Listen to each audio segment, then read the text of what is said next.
आज आम बेल अश्वत्थ और बटवृक्ष आम 10वीं क्लास विगत वर्ष जो हाईस्कल परीक्षा क्वेश्चन आसाला ताकू आम देखा है बोर्ड क्वेश्चन केते क्वेश्चन आसते आम प्रीवियस क्वेश्चन प्रैक्टिस कर चलवा आम जापर जे एठू क्वेश्चन आसूची परीक्षा एवं प्रीवियस क्वेश्चन बहुत रिपीट हो बुझे तो 50 रु सर्ट क्वेश्चन रु 6-7 मार्क रिपीट हो जाइए तेणु तुम 7 मार्क हाथ को पाईगल बुझेगा बेसी ना 10-12टा प्रीवियस क्वेश्चन देख प्रति टपिक रु 7-8 मार्क तुम एमती पाइज ताले 1 नंबर हरिगुड़िया केउ गछ तले दुकान करिथिला सेला चाखुंडा गछ तले दुकान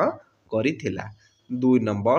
गल्परे संसार को कहा सहित तुलना कराई ततला लुहा कड़े सहित तुलना करा जायछि 3 नंबर मते जेते माठिबु माठ ए उक्ति कहा उद्देश्य कहुई ए उक्ति नटवर बाबूंग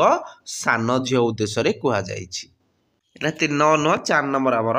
है हरिगुड़िया कहा उपरे सोई गड़पड़ होउथिला छिंडा सप उपरे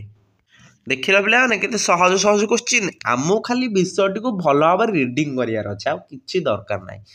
5 नंबर पठित गल्परे बटवृक्ष को कहार प्रतीक भाव दर्शा जायछि जननीर नेक्स्ट 6 नंबर क्वेश्चन गल्परे वर्णित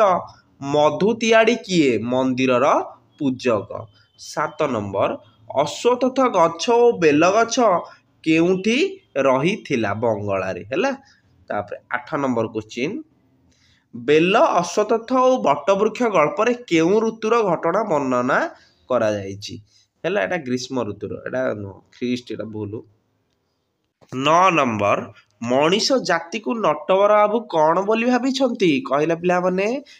दीटा क्वेश्चन तुम मु जानी जानी आंसर लिखिनी कारण तुम मैंने बही रिडिंग करते मन रुम मैंने बही रिडिंग करना खाली टेस्ट पेपर सर्ट क्वेश्चन देखी दौच से तुम 35 ऊपर रहुनी सर्ट क्वेश्चन है तुम 45 ऊपर स्कोर करते जिते तुम बही रिडिंग कर बही रिडिंग करके दीटा आंसर मत कमेंट बॉक्स रे जणाइबो।